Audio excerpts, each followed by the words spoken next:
Two guys either side of 50 with one dream to achieve middle-aged sporting glory. This is the Missing Links Golf Show.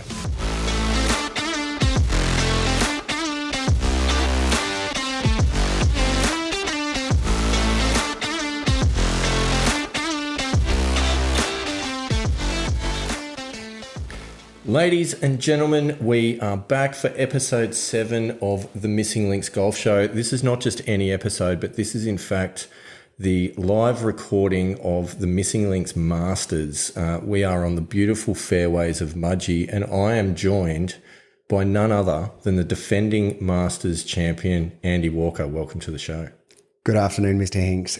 Great to be here. I love Mudgee, been to Mudgee a few times.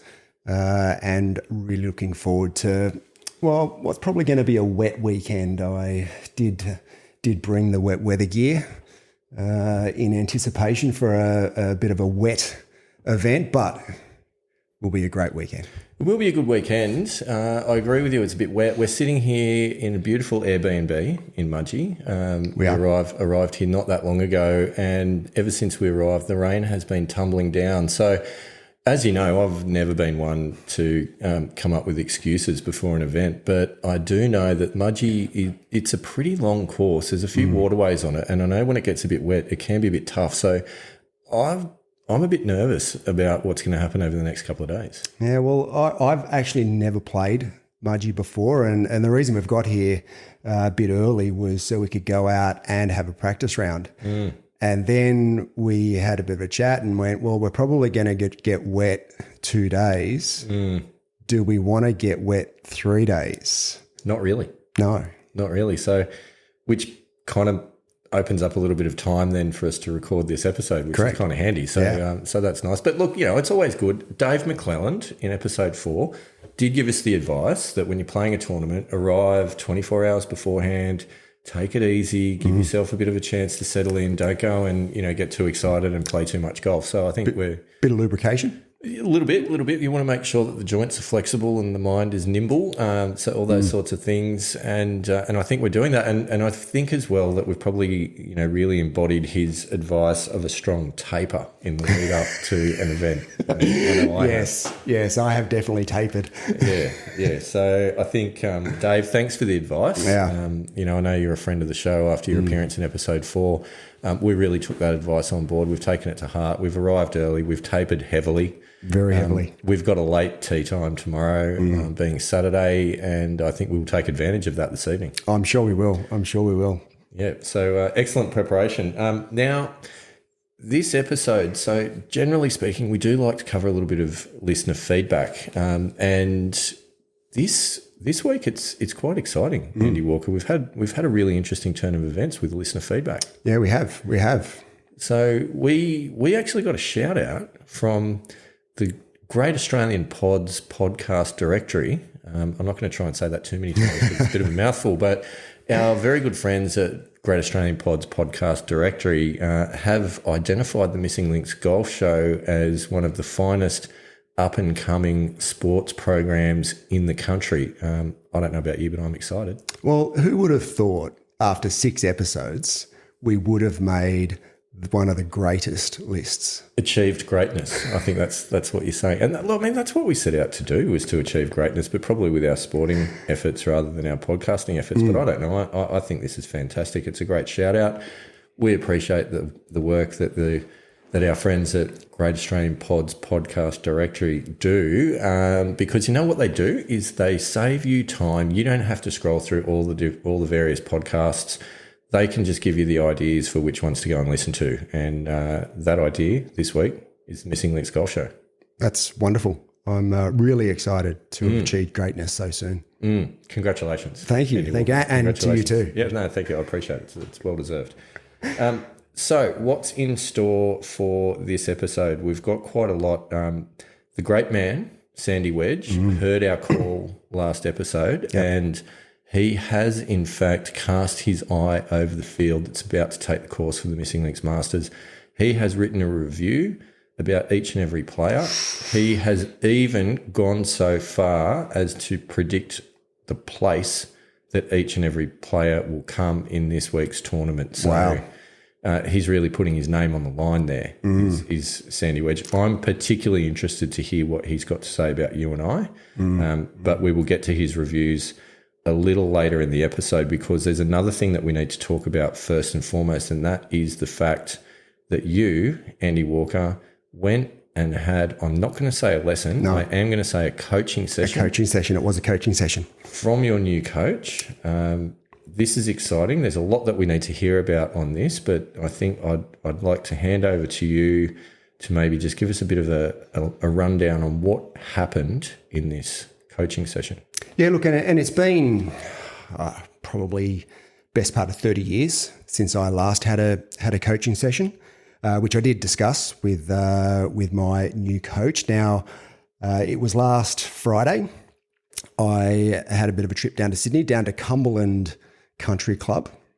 I played Cumberland a number of times. Really, really good track. Beautiful golf course. If you're ever in Sydney, worthwhile going out to Cumberland. And I had a coaching session from Joanne Bannerman, who, good old Joe. Yeah, when I looked at her website, now I remember Joe from my playing days. Now I never played with Joe, but I knew her name. She was pretty prominent in the golfing scene around then.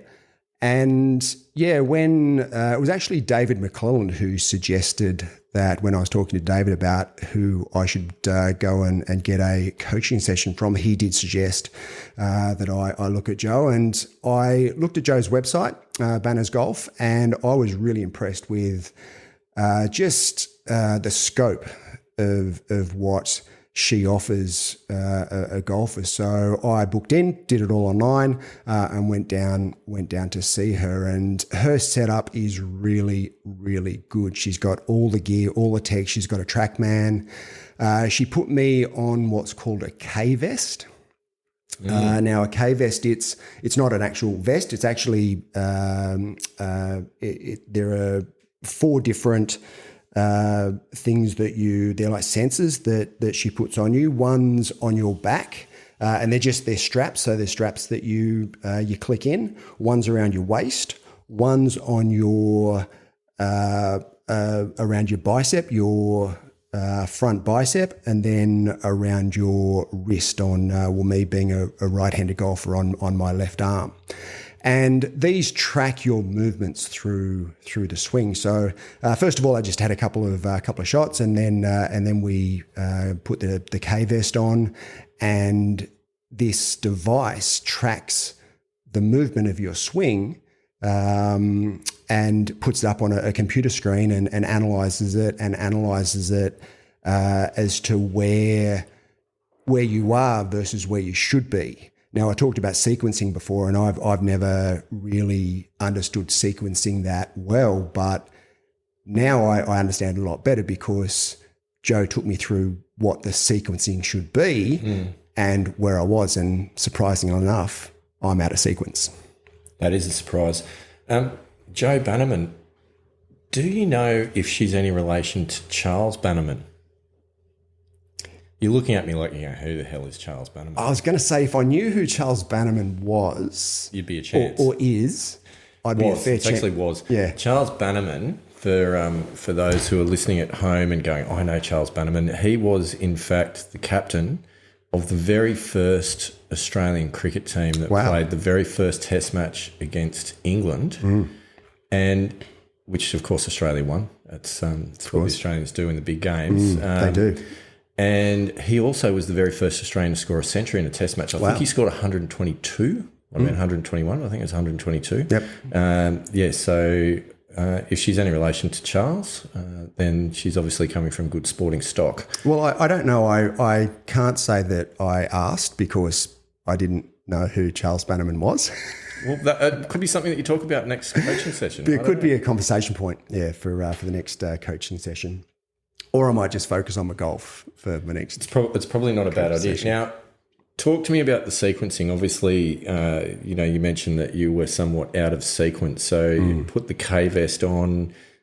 Sounds like the type of thing that you might pop on whilst you're listening to a bit of pop music from Southeast Asia. But you put the K vest on. It obviously, I'm assuming it's like a biomechanics kind of a thing that feeds through to the computer and lights up and shows how you're moving, and you can then look at the animations of that afterwards. Is that sort of what goes on? Yeah. And there are graphs that show your movement, where and how much movement you've got. So, for instance, my hips, for instance, I turn my hips way too much. So if I go from basically through my swing from the start. So I've always been taught to swing with my left side. So which is how I've always practiced, or what I've always done.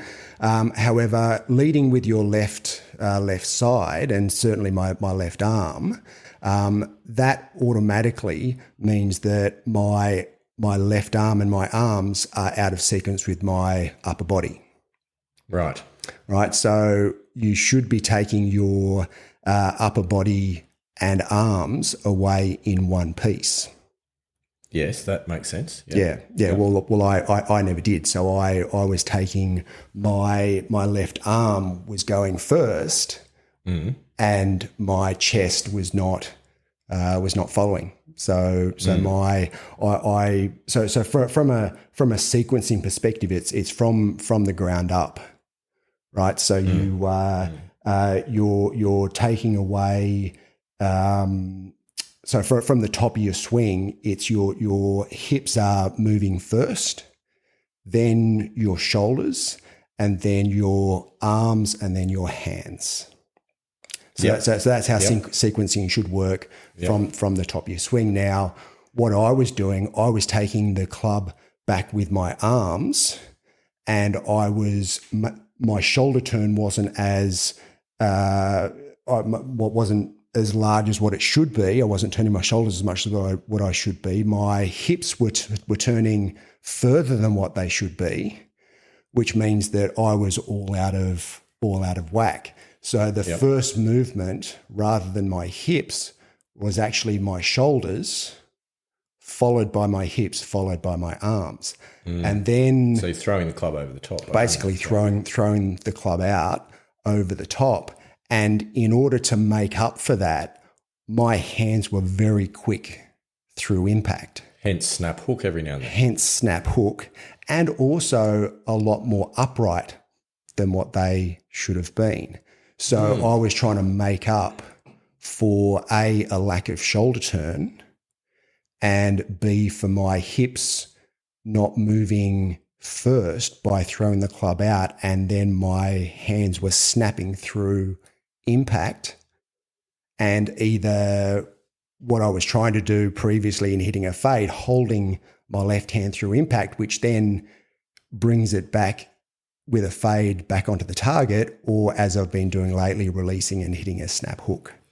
Yeah. So, and a lot of this, it sounds like it's starting with the takeaway, because my very unlearned interpretation of what you're talking about, if you're taking away with the arms, followed by the shoulders, hips, knees, then toes, you're probably bringing the club back inside plane a little bit, which will also then lead to then having to throw it out at the top to get it back on plane in some way to come back down. But well, the other one, in order to compensate for that as well, the other thing that we identified was that my right shoulder was way too high, so I had the flying right elbow. Chicken wing.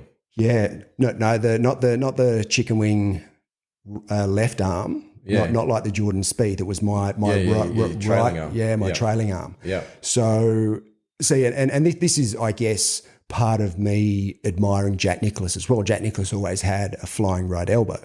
Okay, but then he was able to come in and slot it back on the inside and be in the right position at impact. I wasn't. I had the flying right elbow, but then it would then be out over the top. Yeah, right. Yeah. And then coming across the ball through impact, trying to hold it and flicking my hands through. So we're now what Joe's got me working on, and there are the first things that she's got me working on are taking the club back in one piece. My upper body and my arms in one piece, and quietening my lower body. And then when I do that, making a bigger shoulder turn, keeping my right elbow tucked in, yeah, so that I can come back in on the inside. And I then will be back on plane, and my left hand and my left arm won't be making the big flick motion that it was making as I was coming over the top. So lots to think about and lots to work on throughout my swing. There is, and I think when I listen to you describe the way that your swing has been described by your new coach, it sounds like you are absolutely all over the place. and I think it's worth pointing out for our listeners that looking at you hit a golf ball, that's absolutely not true. You know, like for those of us that don't have a low single digit handicap, it looks like a really good swing. So it's interesting, I think, just to kind of reflect on the fact that a really good coach and someone that's well trained and able to identify the issues in your golf swing can actually really pinpoint where things are going slightly wrong, even when things actually look pretty good. Well, interestingly, because Joe did say that you look at my stats and what's on TrackMan, and you won't pick up what I'm actually doing. It's only getting the K-vest on and kinetically looking at my body movements that you pick up what it is that I'm actually doing. And it's only slight movements. Like it's not like you can see like a massive over the top. I mean, I can't be playing off 4.5 if I've got a massive over the top and slice. So yeah, it's just slight movements and slight movement changes that I need to be able to get me from 4.5. And at the moment, and she said one of the consequences of me having especially really quick hands to impact, she said your consistency is just out the door. And it is. It's one of the reasons why I can go out and shoot somewhere close to par, yet at other times, and I don't know what it is. It just, my timing's out and I'll shoot high 80s. Well, if you're relying on some of those smaller muscles to fire really quickly to square things up at impact, as we know, what's the stat? It's something like 1 degree out at impact with driver is 10 or 15 metres or something like that at landing something zone. like that, yeah. So you can imagine if you're relying on firing that really fast movement to square things back up, your chances of getting that spot on and completely in alignment at the right time, like that's pretty low. You've got to be having a good day to be able to pull that off. So I guess what you're trying to do is to give yourself more margin for error in the swing at impact. Yeah. So it's a couple of things. And I after the exercise of putting your swing next to Adam Scott's swing, I basically did exactly the same thing from looking at it from the rear.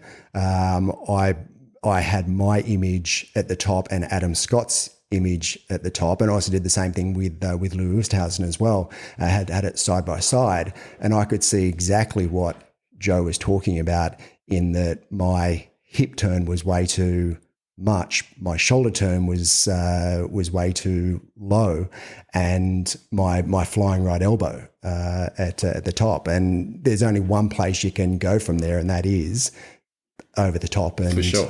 And then try and save it through impact. Yeah.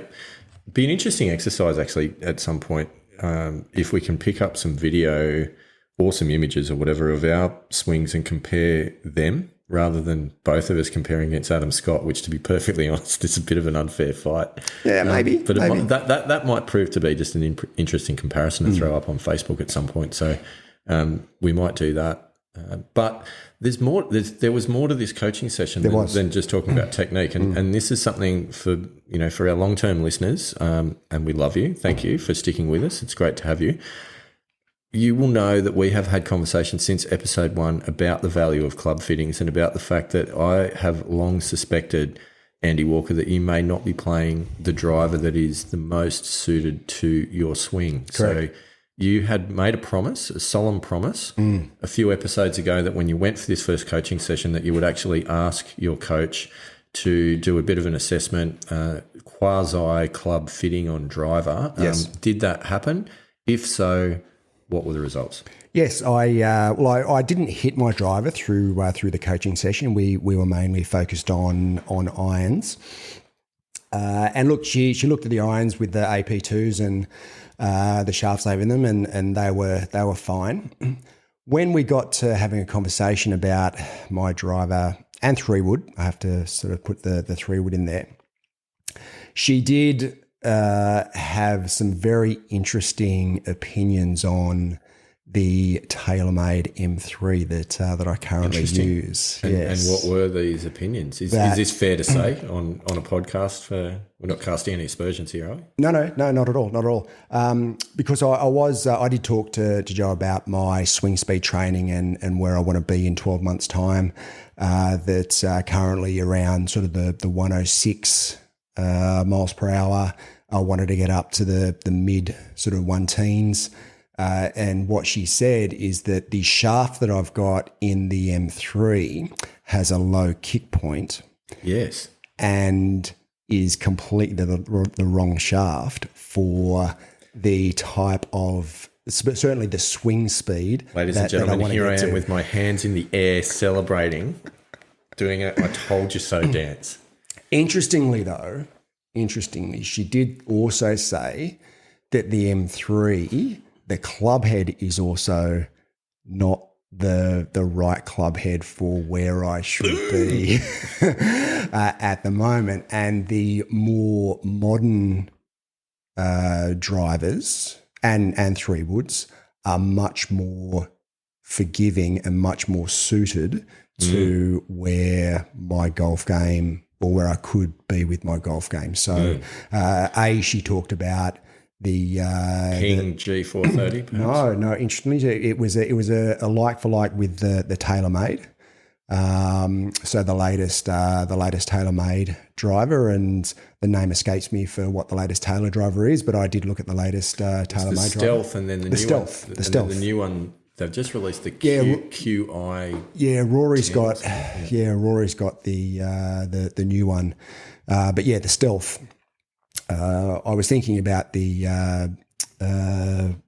one of the other drivers as well, but then the Titleist drivers, she mentioned the TSR3. Also, she said is a very good driver. I've heard good things. A lot of people rave about it. Just on a personal note, I struggled with it, but that might be my issue, not Titleist's potentially, because I also struggle with the irons. And it was one of those things. It's strange. I couldn't feel where the club head was in the backswing. Interesting. Yeah. The paradigm was a little bit similar from Callaway. Okay.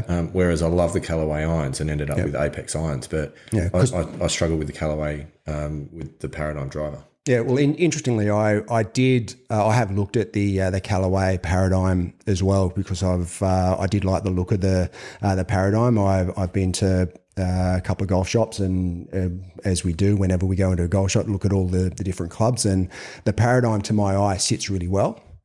It's a good looking golf club. Yeah, but also the Titleist. And I did go to a Drummond Golf, and they really good guys at Drummond Golf at Gosford. They let me have a bit of a test of the Titleist TSR3 driver, and for me it felt really, really good. So that's probably something that I'll look at. You've always been a bit of a Titleist guy. Correct. I can imagine. I could see that, and I could see you with a Titleist driver.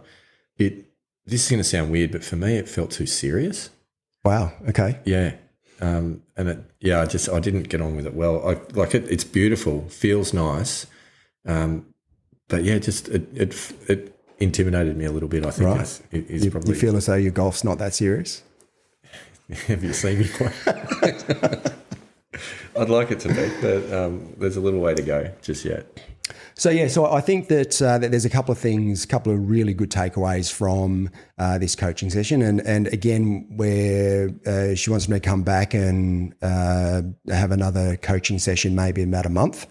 However, these when it's appropriate, switching over to a better, more modern driver and 3-wood, but then getting my sequencing and certainly quieting my hips, making a bigger shoulder turn, getting rid of the flying right elbow so I can get back on plane, and then through impact, they're going to be my key sort of practice goals for the next 6 months or so.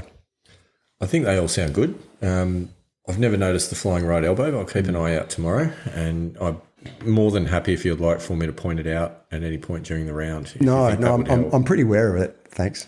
I'm there to help. That's all. Look, that's a really informative session, I think. So well done, Joe. Look, Charles's great granddaughter, perhaps. Apparently.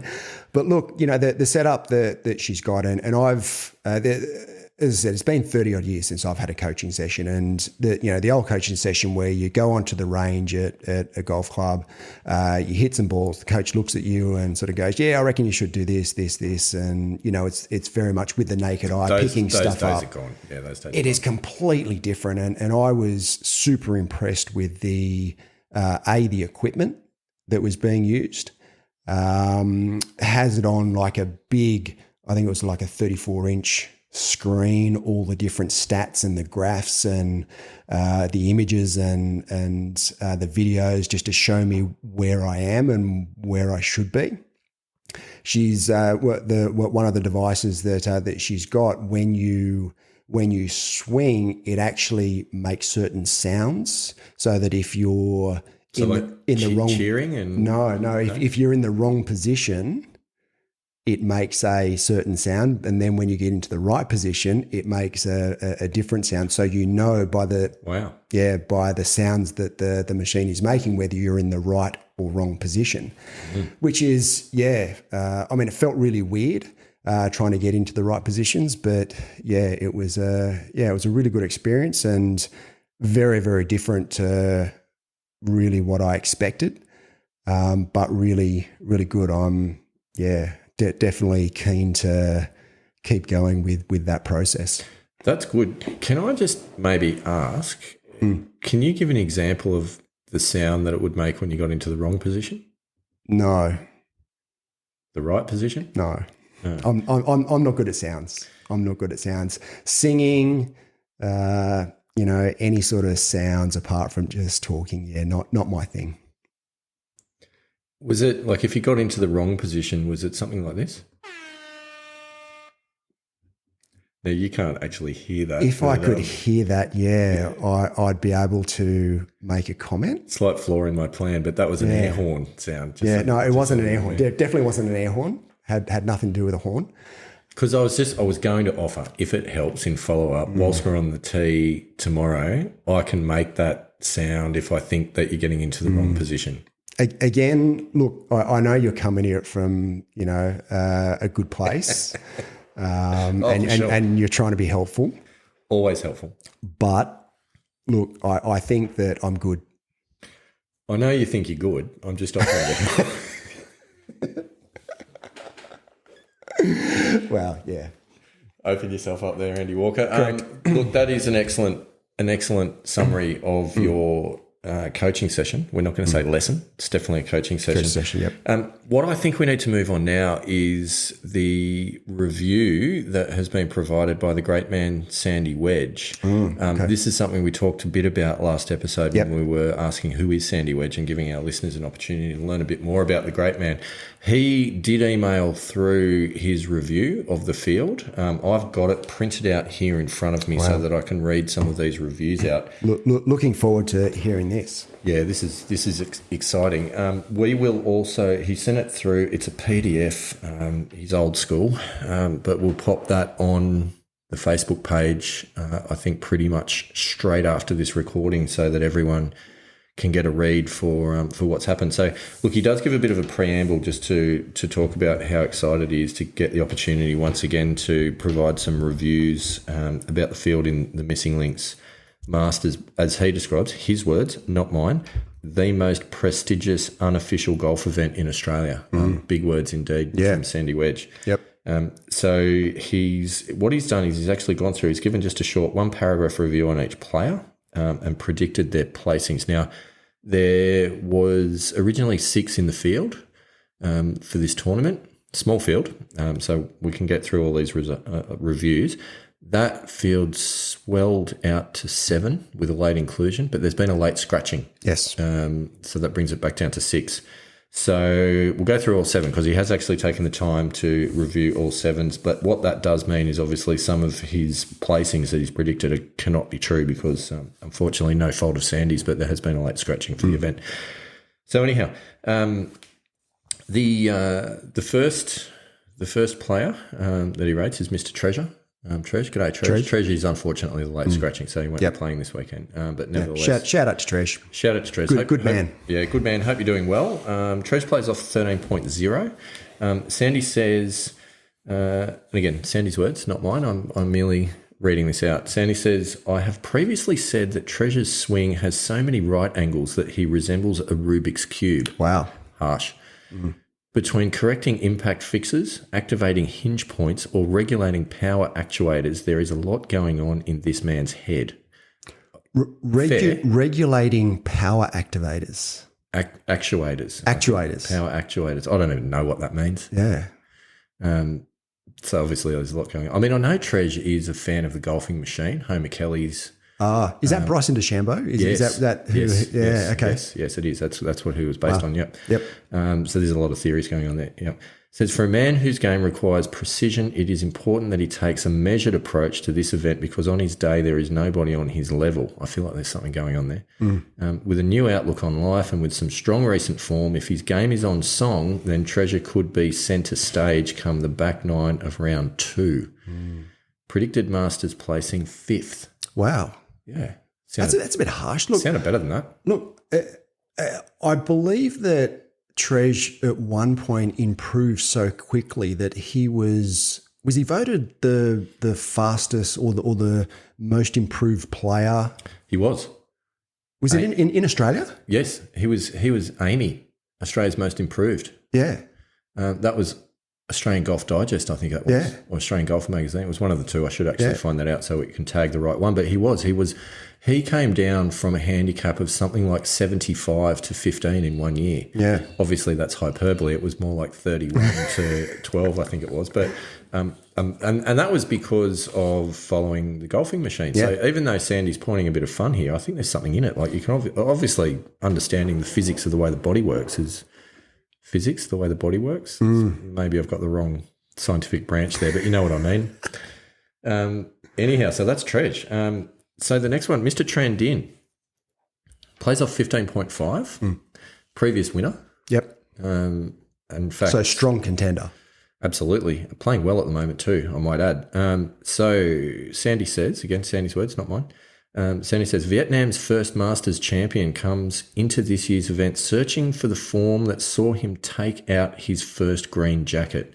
Tran Dinh now has some new clubs in his bag, a transformed swing, and more time than ever to practice, a potentially deadly combination. Yeah. It's true that he has actually retired from work as a young man, so he's definitely been hitting the fairways a lot. Sandy goes on to say, as the quiet achiever of the missing links, Tran Dinh has been known to fly under the radar as he posts competitive scores with a minimum of fuss. Also plays particularly quickly. Yes, he does. He does. So he's like that. He's like a spinner that just rips through his overs in a 50-over game, and before you know it, the over's bowled and you've only scored 2 off it. Yep. That's definitely his approach. The major obstacles could be managing his preparation and recovery between rounds. A connoisseur of the finer things in life, Tran Dinh will ensure that all competitors enjoy the best of Mudgee's hospitality regardless of what happens on the course. I think nothing could be more true. The other thing with Knee, I think that with the wet weather, I don't think that's going to play into his game. That's a good point. I mean, yes, agreed, because he won't get the run, and he's going to be hitting much longer clubs into greens than probably the rest of the field. But he has actually increased his distance substantially in recent times. I can vouch for that. Predicted Masters placing for Tran Dinh is third. Third. Okay. Yep. Yeah. Which is... I would certainly see him A, contend, and B, certainly top half at least. Oh, look, I think a lot's going to depend on how he pulls up pre the second round, to be perfectly honest. We'll see how that pans out. So next on the list is the one and only Mickey Belafonte. I hope I've pronounced that correctly. So Belafonte plays off 25.0 at the moment. Yep. So gets a bit of assistance. So Belafonte comes into this tournament as the main person of interest with the bookmakers. Whilst the jury is out on his driver swing, which witness statements report is verging on criminal, what he lacks in talent, he more than makes up for with handicap. If Belafonte can stay out of jail with the longer clubs, then his talents within 100 metres of the flag will undoubtedly see him to victory. Big words. Big words. Easily judged as the best putter in the field, Belafonte will break many competitors' hearts as he casually rolls in 40-footers with his eyes closed. Predicted Masters placing first. Ooh. Big call. Wow. Big call. Wow. Look, and Mickey is going to be a tough competitor. Like he competes very hard, and being a former champion, he knows what it takes to get the job done. He does. He won on the rolling fairways of Duntry League in Orange. Yep. When the greens were running fast, and he did. He won that jacket off the back of his putting. There's no doubting that. And I think that absolutely reinforces the message that we heard from Dave McClelland: short game, short game, short game. Short game. Right. So we move on. Mr. Mannix. Mr. Mannix playing off a 23.0. So it says here, Dark horse? Do you think he feels the dark horse? Well, I mean, I think so. Let's see what Sandy's got to say. Okay. The great man. Of course. So he says, Mr. Mannix comes into his second Masters campaign without having officially registered a round of golf since last year's event. Ooh. Yeah. I wonder what that means. Well, it's a good thing I wondered that, because Sandy's about to answer that question. He says, this means he has either not touched his clubs for 12 months, which wouldn't be a good sign, or he has been at a secret training camp in Jupiter, Florida with Tiger Woods. Wow. It's possible. Sandy goes on to say that given Tiger's unusually low media profile in recent months, along with the recent announcement of his very own comeback, this appears to be a distinct possibility. That's a mystery I think we need to get to the bottom of this weekend. Yeah. Well, at the end of the day, we haven't heard a lot from Mr. Mannix. So, we have had a little bit of listener feedback from Mr. Mannix, but obviously that can be done from anywhere. Could have been sent from Florida. How would we know? Definitely. How would we know? Yeah. Let's check his passport, because I don't reckon he's going to fess up if he's been over with Tiger for the last couple of months. It's reminiscent. Now that I think about it, I don't know if you remember magnificent movie from, I want to say, the early 90s, could have even been the late 80s, Bill and Ted's Excellent Adventure, where they, in fact, after finding the time machine, went and spent 6 months with Eddie Van Halen, learning how to play guitar so that Wild Stallions could rock the house and align the planets. Okay. That could be reminiscent of what's going on here at the moment. That's a very, very random longbow anecdote that I draw. But anyhow, we move on. So Sandy goes on to say that regardless of his preparation, Mannix is comfortably the longest hitting 23 marker on the planet. So if the stars align and he can keep the ball in play, then this could be the breakout tournament for him. Definitely one to watch, and a good bet for the jacket. Predicted placing second. Wow. Okay. Dark horse indeed. Hits it a long way. Long way. He does. To a variety of points on the compass as well, it's fair to say. I didn't say hits it a long way down the fairway. I just said he hits it a long way. He does. So that's Mr. Mannix. Next, we've got Mr. Heffernan. So Mr. Heffernan, late inclusion, which essentially now, as it transpires, is probably filling the treasure role in this event. Playing off a 30.4, so he's the highest handicapper in the field by quite some distance. But Sandy says, and to be honest, I don't know a huge about Mr. Heffernan's game. I have seen him play on a couple of occasions, but that's about it. So not a lot that I can add. But Sandy says, a late inclusion for the event, Heffernan comes in as a relative unknown. Well, this is true. This could well work in his favour, as he may prove to be a surprise packet as the event unfolds. I think true. He says some analysis on his recent form suggests his handicap has been trending in the wrong direction for some time now. That's something I didn't know. Okay. However, this may be nothing more than a cunning strategy to set himself up for a big event. Was that like the sandbagging we were talking about last week? Well, it's interesting that you say that because Sandy goes on to say, this experienced journalist would never go so far as to suggest a player is deliberately sandbagging his handicap. However, as the saying goes, if it walks like a duck and it quacks like a duck, then it most likely is a duck. And Sandy says, let me say this much. There is a distinct hint of waddle in this case. Wow. That's big. Like it's controversial is what that is. It's almost an accusation. Almost, but not quite. He's far too experienced journalist to come right out and potentially leave himself open to libel. But he then says, predicted Masters placing 4th. It's midfield. Okay. It's midfield. So where are we up to? Oh, Andy Walker. Oh, okay. Very good. So, so Sandy's got a bit to say here. This is probably one of the longer reviews, which is good. Yeah, which is good. Strap yourself in, Mr. Walker.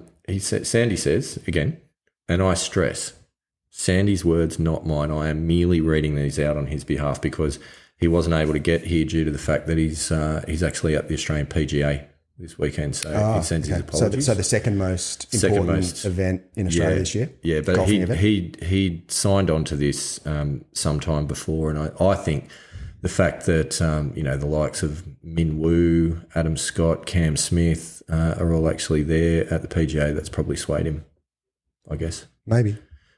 Anyhow, Sandy says regarding Andy Walker playing off a 4.4 this weekend, he says, a self-proclaimed Adam Scott acolyte. Am I self-proclaimed? I think that was listener feedback. It's a harsh call. I take offence to that. Like, don't get me wrong, I don't mind it and I've run with it, but to say it's self-proclaimed, oh, come on, Sandy. I mean, seriously, if you want accurate journalism, I mean, I don't know that he does. I'm not sure that that's at the top of the list, if I can be perfectly honest. Good. Anyway, I stand by my right to question the accuracy and factual information there. Oh, look, I mean, I feel like we're in this world at the moment of alternate facts and make up your own, choose your own adventure. It's like we're in a choose your own adventure book. I mean, so many people claiming that India were the best team in the Cricket World Cup recently. I didn't see them on stage lifting the trophy at the end. No. So had nothing to do with the fact that they're undefeated up until the most important game of the World Cup. So by that rationale, if you lead the first 3 days of a major tournament and then you crumble in the 4th round, happened more than once. Do you still claim to be the best player because you led for 3 of the 4 days and the other guy only led for maybe 1 hole? Yeah. I mean, come on, Mohammed Kaif, have a long, hard look at yourself. Anyhow, we move on. We get away from group. We're talking about Andy Walker, self-proclaimed Adam Scott acolyte, on one sentence into Sandy's review. Walker enters this year's event as both defending champion and the low marker of the field. For many golfers, this kind of pressure would be too much to bear. Sandy goes on to say that although he claims to thrive in a pressure-filled environment, for this keen observer, the cracks have started to show. Where? Well, he explains. He says, not content to focus on his development with traditional and proven golf values and metrics, Walker has recently fallen into the lure of newfangled theories and gizmos. His recent obsession with stack speed training, aim point wizardry, and a refusal to play competitive rounds all hint at a deep-seated mental fragility previously hidden behind his silky ball striking. Wow. Yeah. I'm shocked. I'm shocked because, I mean, I thought Sandy Wedge had some credibility and he actually presented the facts. And I know reviews are opinion, but the opinions have got to be based on fact. And I mean, look, I'm going to have a bit of a chat to Sandy, I think, when... Look, you're welcome to. We did ask the question in the last episode, what would he make of things like aim point and the stack, speed training, etc. And I feel like you've got your answer.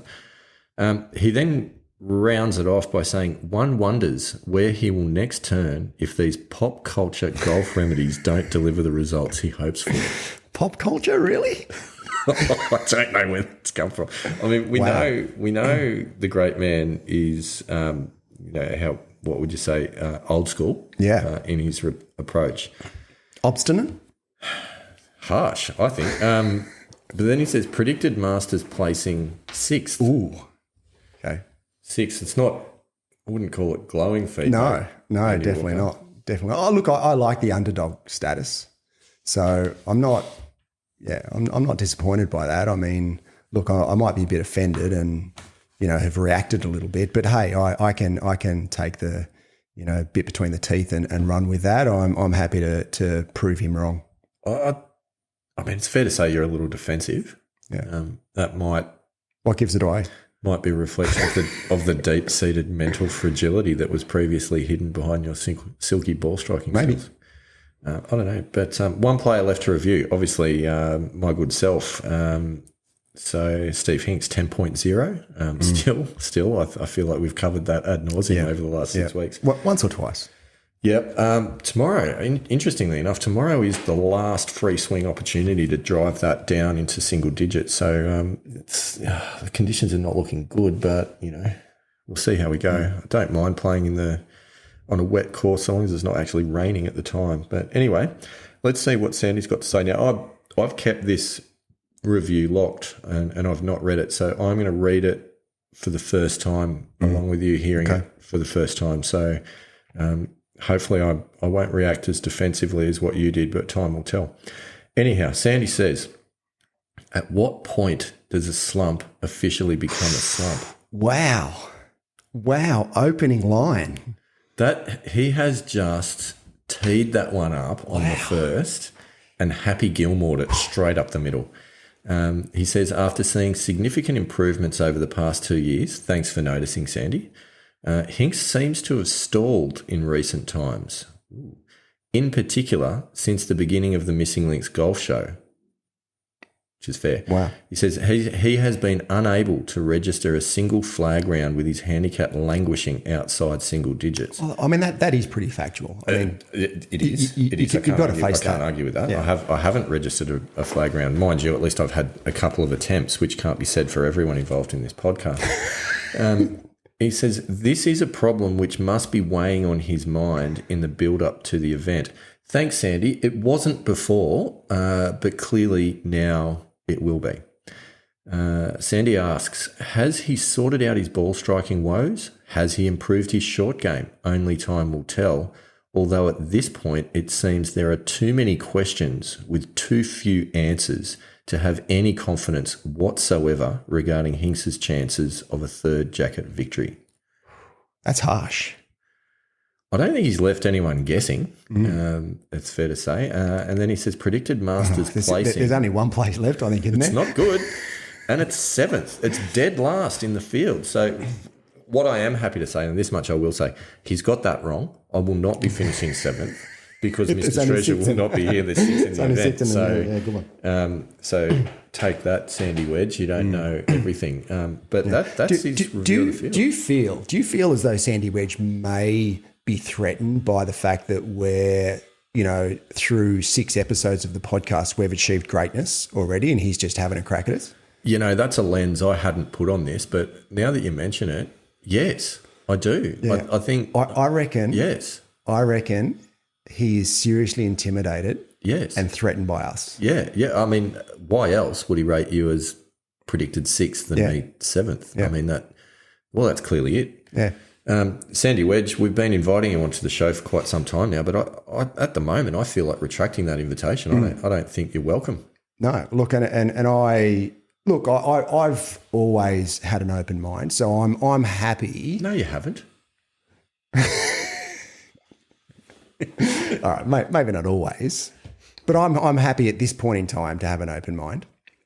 Yeah, fair enough. For him to come back to us with his reasoning for those comments and that review, because I just feel as though there's some underlying issue that he's got that needs to be addressed. Yep. Oh, how about this? I think we put this out there. should either of us win the jacket this weekend, Yep. full public apology. Yeah. Sandy Wedge. Yeah. Yep. No question. No question. I think that's fair. And I want to see that posted on the Facebook page. Yep. With some kind of, I don't know, admission of his issues and all of those sorts of things. Deep-seated issues, I think. I feel I'm not happy with that review. I'm fuming. Yeah. Livid. I can't remember ever being this angry. Yeah. Yeah. So the reaction that you were just having a go at me about for my review, you've just basically had that same reaction. Pretty much. Go on. Anyway, we're on the same page. Yeah. Well, yeah. I'm shocked. Underdogs. Underdog status. We both assume underdog status. I don't quite know what to say. But, all right, you're defending champion. Yep. You won it last year. You've got the jacket here. We'll be going out for the Champions Dinner tonight where you will be making a speech to the restaurant. I'm hoping wearing the jacket whilst doing it. Of course, I think that would absolutely make it. I mean, the tradition continues. Yep.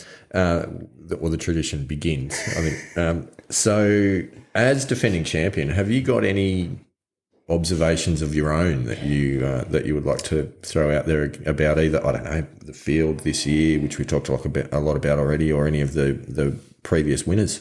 Yeah, look, I've had now quite a number of experiences playing golf, as we've covered, and being defending champion, it has been a highlight of my career. I've held the title and worn the jacket with pride.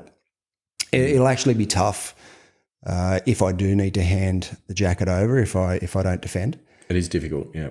It's an emotional moment, yeah. But just looking down the list of past champions, and I was doing this only the other day after I got my name embroidered on the jacket for 2022, and I was just looking down the list of past champions and just drawing comparisons to some of the PGA Tour members, and I can see this is good. And I won't mention names for this one, but I can see our very own Patrick Reed on the list of previous champions. Again, I won't mention. Would have been one of the early winners. One of the early winners. I can also see one of the founding members who's been mentioned before, Mr. Steve Diamond, and given his reputation and the fact that doing a diamond has made it into the Urban Dictionary, I think there can be comparisons drawn to the Great White Shark. Great White Shark, absolutely. Yep. We talked about this before because this is an example of someone who could claim to be the best player in the tournament. Led for 3.5 rounds, only didn't lead just for the last couple of holes. So, Indian cricket side style could claim to be the best player. Correct.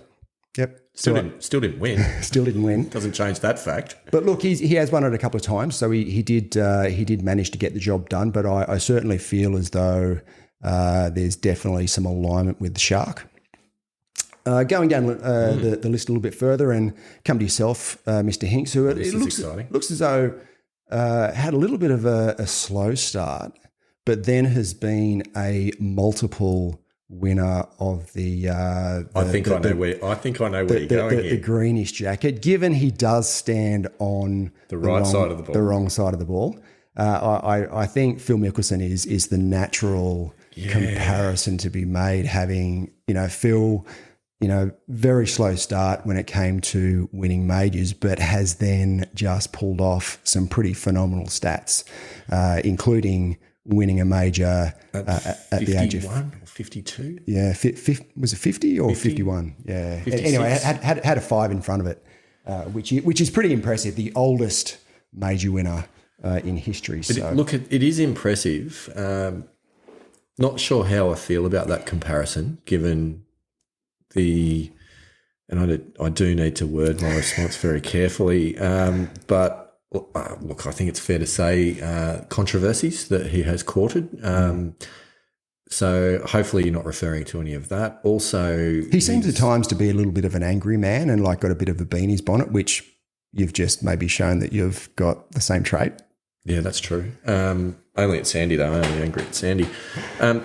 Also, I'm not a gambler, so I think it's we definitely don't have that in common. But it depends what you mean by gambler, because I do remember at Pacific Dunes when I took out my driver and on the par five, I think it was the 11th, where there was the water carry. It was like a 230 metre water carry. And I've and I think I called it that hopefully my stack speed training will help me here, and I've flown over the water carry, and you have tried to have a crack. I think you hit it pretty well. Yeah, didn't flush it. And it landed, I think, well short of the water carry. That was short of the water carry. It landed in the water. So, it's that was a bit of a gamble, don't you think? Yeah, that was. I guess I'm referring to the monetary kind. Yes. Yeah. Getting involved in your casino games and the like. Not something that I'm big on, but if that's your thing, then that's fine. Yeah. Knock yourself out. That's absolutely fine. I don't mind betting on myself during a round of golf. That's fine because I've got some control over that. But certainly not betting on cards, horses, or anything else. So look, as we go down the list, I have some of our more recent winners. I could see Ni Tran Din. Certainly, there's a comparison there with Wai Yang, first Asian major winner. I thought you were going to go with Hideki Matsuyama. No, well, it's the first, and Wai Yang was the first. Yeah, fair. That's fair. Yeah. So I definitely think there are some comparisons there, both very, very good, and gets the job done. So there are some strong comparisons there. Mickey Belafonte. Now, I had to think pretty hard about this one. And Italy's first. Has Italy had a major champion? Yeah. Mental blank. I can't think of one. Won the British Open. It'll come to me in a tick. But Mickey, I reckon Jim Furyk is a good. Oh, it's such a good comparison. Given the swing, given how good he is on the greens, I think that's probably the most comparable. Sandy did reference that Belafonte's driver swing is verging on criminal. So I think that's probably a good analysis, I think. Yep. And then obviously, as defending champion myself, there's an obvious comparison. Miguel Jimenez?